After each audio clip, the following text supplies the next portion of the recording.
हाय, कैसे हैं आप?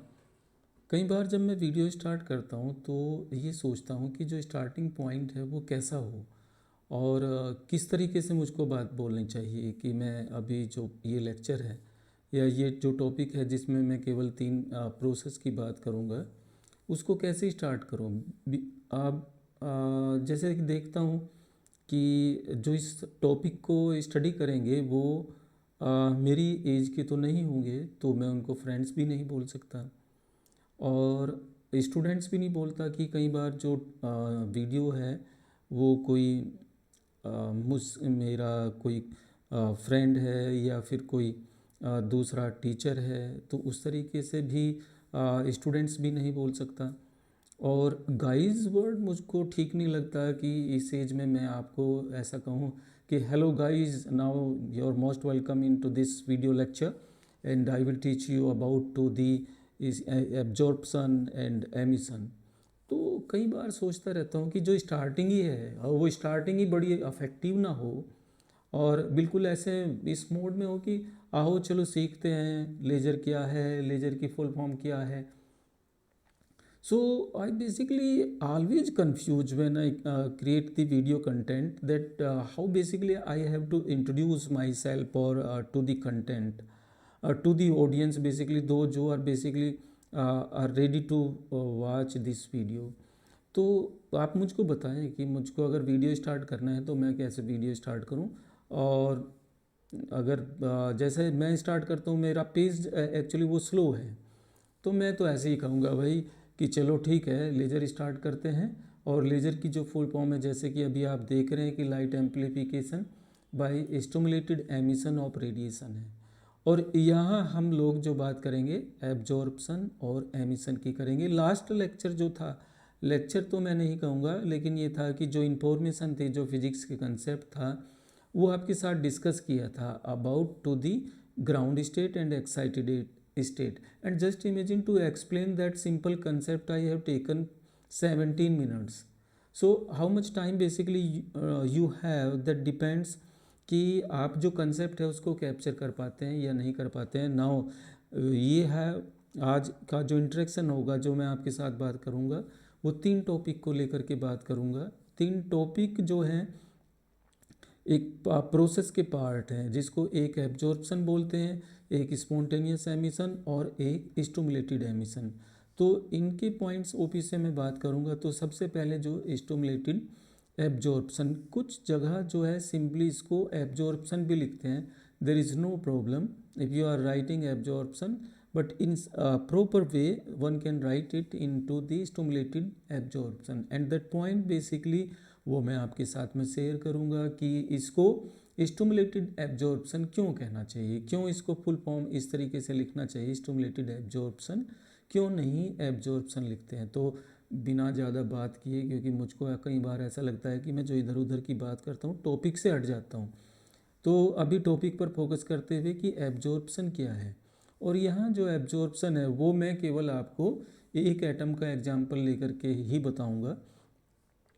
तो there are 2 states as you know, one is the ground state जिसको E1 से रिप्रेजेंट करते हैं, और दूसरा जो स्टेट है वो E2 है, ये एक्साइटेड स्टेट। तो E1 जो हुआ वो हुआ ग्राउंड स्टेट, और दूसरा जो ये मैं बोल रहा हूँ ना आपको, ये हुआ एक्साइटेड स्टेट।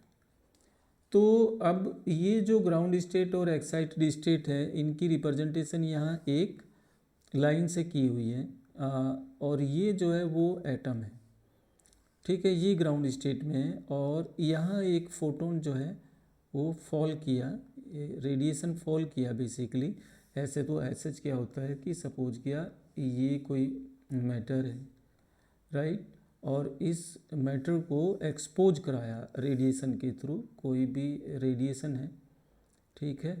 तो उसमें क्या है कि अब जब ये बल्क फॉर्म में है, अभी आप देख रहे हैं कि कोई मटेरियल है, और यहाँ हम जो एग्जांपल ले रहे हैं वो सिंपली 1 एटम का ले रहे हैं। तो ये भी आप माइंड में रखना कि यहाँ जो एक्सप्लेनेशन है वो एक्सप्लेनेशन जो है वो keeping in mind only 1 atom, right. Otherwise तो ये आप देख रहे हैं कि यहाँ बल्क में फॉर्म, बल्क मटेरियल है, राइट। और bulk material means there are large number of the atoms, right. So तो तब क्या होगा, किस तरीके से होगा, दैट इज डिफरेंट पॉइंट। लेकिन यहाँ जो आज का पॉइंट है, जो अभी का पॉइंट है, एब्जॉर्प्शन क्या है कि एक एटम जो है वो ग्राउंड स्टेट में रखा हुआ है, एक फोटोन जो है उसके साथ इंटरेक्ट करता है, तो हम लोग बोलते हैं कि एटम जो है वो इस एनर्जी को एब्जॉर्ब करके एक्साइटेड स्टेट में चला जाएगा, राइट। तो एक एच न्यू एनर्जी का फोटोन, ठीक है, एटम के साथ स्ट्राइक करता है, तो एटम जो है वो एक्साइटेड स्टेट के अंदर आ जाएगा, तो उसको हम बोलते हैं कि now atom is in excited state. So ये जो फोटोन है इसकी जो एनर्जी है वो एच न्यू है। तो एब्जॉर्प्शन के केस में क्या हुआ, atom absorb the energy and goes into the excited state, atom absorb the energy and goes into the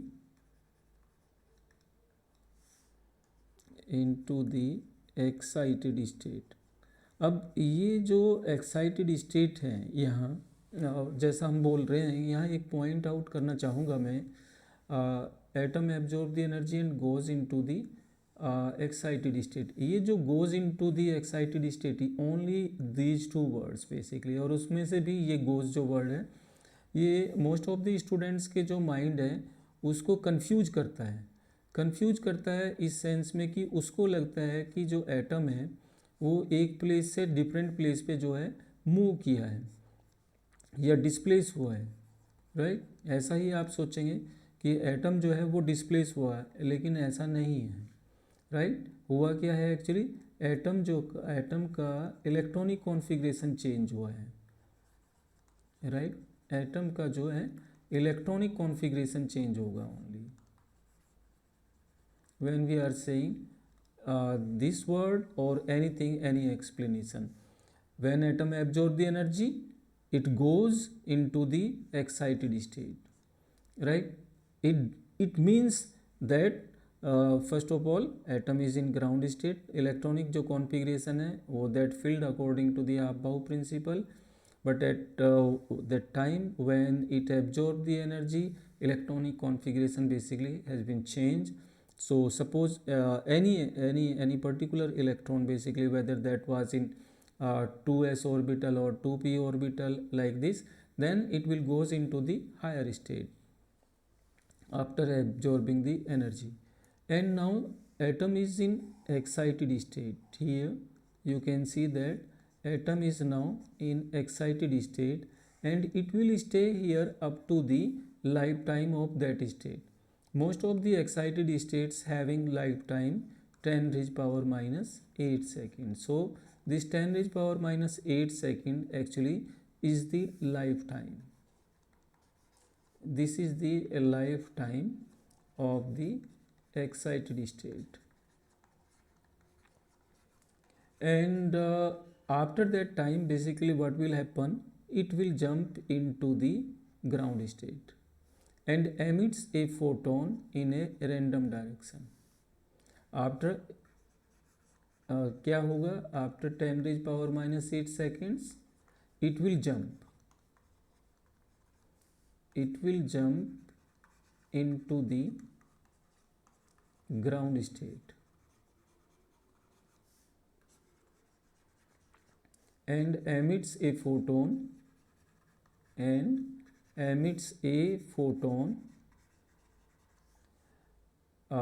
in random direction।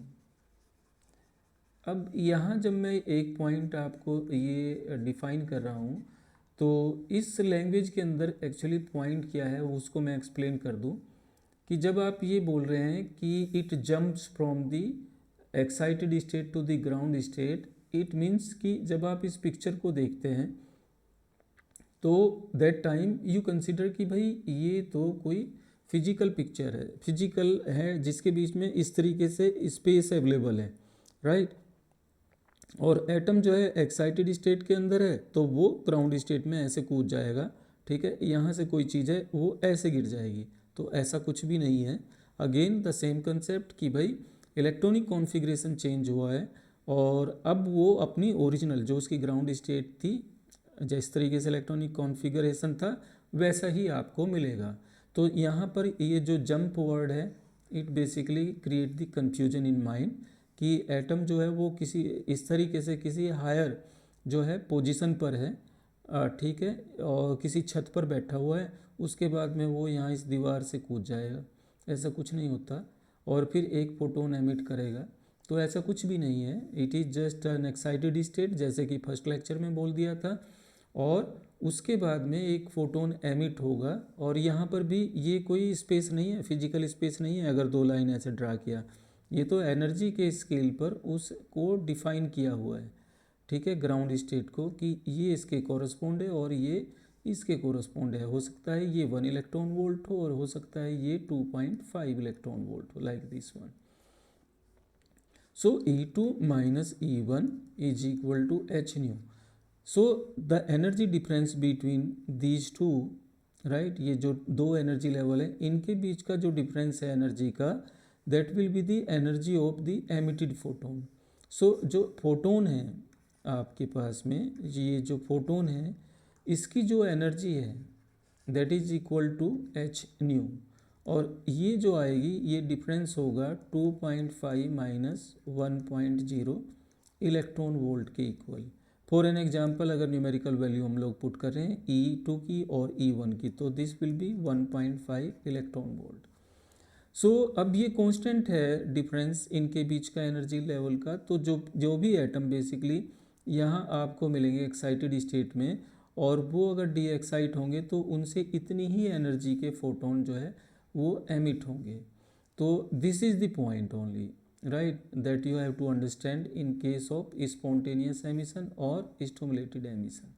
तो जब ये यहाँ पर जंप कर रहा है तो एक फोटोन एमिट होगा और वो फोटोन रैंडम डायरेक्शन का होगा। आई होप कि जो एक सिंपल आइडिया है उसको किस तरीके से कॉम्प्लेक्स किया जाए वो मैंने कर दिया होगा, और इन्हीं कॉम्प्लेक्सिटी में से आपको सिंप्लिसिटी ढूंढनी है, राइट। सो ये अभी पार्ट था स्पॉन्टेनियस एमिशन का, एंड नाउ लेट्स सी कि how much basically I can complex the simple idea about to the stimulated emission. Stimulated emission क्या है, यहाँ देखिए एटम जो है अभी भी एक्साइटेड स्टेट में है, और ये स्टेट जो है E2 है, ये ग्राउंड स्टेट है E1, राइट।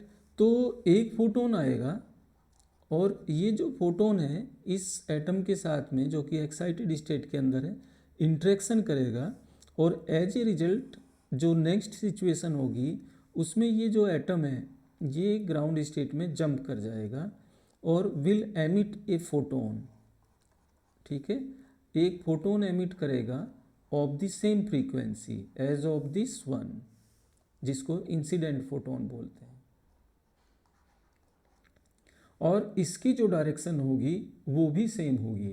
तो अब मैं क्या बोल रहा हूँ, मैं ये बोल रहा हूँ कि अभी इसका जो लाइफ टाइम था वो 10⁻⁻8 सेकेंड था।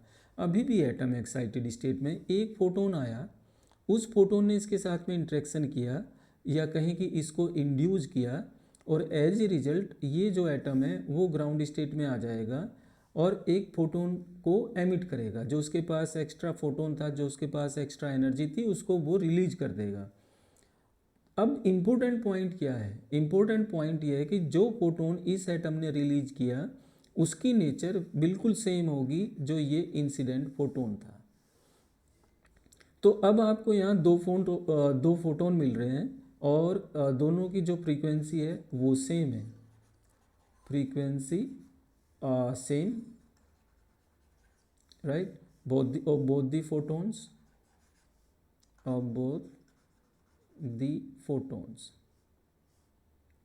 ये मिक्स कर दिया है, यहाँ पे ध्यान रखना। तो both the photons, तो अब एक तो आया फ्रीक्वेंसी सेम है, तो फ्रीक्वेंसी सेम हुआ तो इसका मतलब ये हुआ कि उन दोनों की जो है वो एनर्जी सेम है।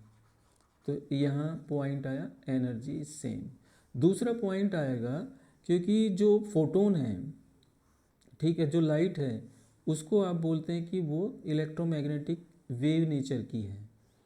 लाइट जो है वो क्या है उसकी नेचर, वो इलेक्ट्रोमैग्नेटिक वेव है एक्चुअली। तो कोई भी वेव है उसका एक अपना एम्पलीट्यूड होगा, उसका अपना एक फेस होगा, राइट। तो यहाँ जो ये जो फोटोन है इसके कोरस्पॉन्ड जो वेव है और ये जो फोटोन है उसके जो कोरस्पॉन्ड वेव है, उन दोनों का जो फेस है वो सेम है। तो ये जो है दोनों वेव्स वो सेम फेस में है, राइट। तो और इनकी जो अभी आपने देखा कि एनर्जी सेम है और इनका फेस सेम है। और थर्ड इम्पोर्टेंट पॉइंट कि ये दोनों जो फोटोन है वो एक ही डायरेक्शन में चल रहे हैं, ठीक है। Both wave propagate in the same direction and because of that reason we called the laser unidirectional, right. So laser जो है यूनिडायरेक्शनल है, सेम फेस हुआ। और दूसरा पॉइंट, दोनों फोटोन एक ही फ्रीक्वेंसी के हैं। तो इस केस में क्या होगा, ये जो होगा, अब अगर किसी भी रेडिएशन की एक ही फ्रीक्वेंसी है तो उसका जो कलर होगा वो एक होगा या डिफरेंट होगा, तो ऑब्वियस है वो वन होगा, तो monochromatic. So all the photons have same frequency and because of that this type of source will be monochromatic, single उसके पास में वेवलेंथ है। तो या तो वो रेड होगा या फिर वो ब्लू होगा या फिर green, like this one, right. तो यहाँ ये इम्पोर्टेंट पॉइंट है जो आपको ऑब्जर्व करना है। तो जो स्टिमुलेटेड एमिशन है उसको एक बार मैं फिर अगर दोबारा आपको बताऊं, तो एटम ब्रदर यहाँ पर एक्साइटेड स्टेट के अंदर है, एक फोटोन बाहर से आएगा, वो फोटोन इसको इंड्यूस कर देगा एंड एज ए रिजल्ट ये जो एक्साइटेड स्टेट का एटम है ना, ये एक फोटोन एमिट करेगा जैसे कि स्पॉन्टेनियस एमिशन के केस में करते हैं, ठीक है। तो एक फोटोन वो हुआ और एक फोटोन ये जो था इंसिडेंट फोटोन, तो ये दोनों जो फोटोन हैं एक ही डायरेक्शन में जाएंगे, इनकी एक ही एनर्जी होगी और सेम फेस में रहेंगे। Because of that we call ये जो लेजर, ये जो लाइट आएगी वो यूनी डायरेक्शनल होगी, वो मोनोक्रोमेटिक होगी, सेम फेस में होगी। और अगर बहुत सारे ऐसे एटम हो जाएं तो सभी एटम जो है एक ही फ्रीक्वेंसी के और एक ही फेस में होंगे, तो इस तरीके से हम लोगों को मिलेगी कोलिमेटेड बीम। तो जब लेजर लाइट हमको मिलती है तो उसको बोलते हैं कोलिमेटेड बीम। तो लेजर लाइट के अंदर एक्चुअली ब्रदर ये जो पॉइंट है वो इम्पोर्टेंट है, क्योंकि अभी जब आपने स्टार्ट किया था तो उसमें स्टिमुलेटेड एमिशन आया था, light amplification by stimulated emission of radiation. तो लाइट को एम्प्लीफाई करना है। एम्प्लीफिकेशन का मतलब है कि जैसे साउंड को एम्प्लीफाई करते हैं तो आपको साउंड का एम्पलीट्यूड बढ़ा हुआ मिलता है, लेकिन यहाँ पे हमको लाइट को एम्पलीफाई करना है और लाइट ना है जो है वो फोटोन से, तो हमको फोटोन के नंबर इंक्रीज करने हैं, राइट। तो यहाँ हम लोगों का जो मेन पर्पज़ है वो फोटोन के नंबर को इंक्रीज करना है। That means all photons have in same phase, same direction and with of same frequency. और ऐसा हम लोगों को कहाँ से अचीव होता है, अचीव होता है थ्रू दिस प्रोसेस। तो जो स्टिमुलेटेड एमिशन प्रोसेस है उसके थ्रू हम लोगों को ये प्रॉपर्टीज़ मिलती हैं। तो यहाँ अभी इस जो ये जो पॉइंट मैं आपके साथ में डिस्कस कर रहा हूँ, यहाँ मैंने बताया आपको कि एब्जॉर्प्शन क्या है, राइट। तो एब्जॉर्प्शन के केस में मैंने ऐसे टू लाइन ड्रा किया था, atom was in ground state और ये absorb a photon of this frequency and goes into the excited state. तो अब एटम जो है वो यहाँ पर चला जाएगा, एक्साइटेड स्टेट के अंदर रहेगा E2 के, और ये कितनी देर तक रहेगा, ये रहेगा 10⁻⁻8 सेकेंड तक। और उसके बाद क्या होगा, उसके बाद ये जंप कर जाएगा इनटू द ग्राउंड स्टेट जो इसका E1 है और विल एमिट ए फोटोन, ठीक है। वो फोटोन कितना होगा, वो इस एनर्जी लेवल और इस एनर्जी लेवल के बीच का डिफरेंस, तो E2 minus E1 is equal to जो होगा उस फोटोन की एनर्जी के इक्वल होगा। और यही आप एनर्जी देख रहे हैं कि इस एटम ने एब्जॉर्ब की थी। तो ऑब्वियस है कि वो जिस एक्साइटेड स्टेट में गया है E1 से, तो इनके दो जो बीच का डिफरेंस है वो इस फोटोन की एनर्जी के इक्वल है, तभी इसने एब्जॉर्ब किया ना। अगर कम या ज़्यादा होगा तो फिर ये इसको एब्जॉर्ब नहीं करेगा। ये पॉइंट मैं पहले ही बोल चुका हूँ कि जो इंसिडेंट फोटोन है उसकी energy should be compatible to the energy difference of the levels जिनको आप यहाँ कंसिडर कर रहे हैं for the stimulated emission process या फिर कहें आपकी स्पॉन्टेनियस एमिशन प्रोसेस। तो अभी अब एक सिचुएशन और है यहाँ पे, उसको भी मैं ड्रा करके देखता हूँ और फिर एक्सप्लेन करता हूँ कि वो पॉइंट भी आपको समझ आएगा कि नहीं। देखिए अभी भी एटम जो है वो एक्साइटेड स्टेट के अंदर है। यहाँ 10⁻⁻8 सेकेंड तक के लिए एटम रुकता है, तो अभी भी ये रुका हुआ है। तो जैसे ही कोई फोटोन आया, जैसे हम अभी क्या करते हैं कि रेडिएशन फॉल करा रहे हैं मैटर पे, तो उसमें क्या होगा, उसका जो फोटोन आएगा ये, ठीक है, इस एटम को इंड्यूस कर देता है जो कि ऑलरेडी इन एक्साइटेड स्टेट के अंदर है।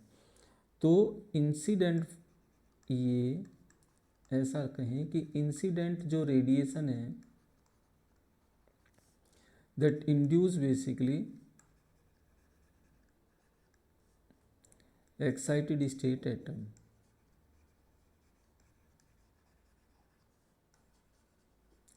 and as a result this atom de-excite,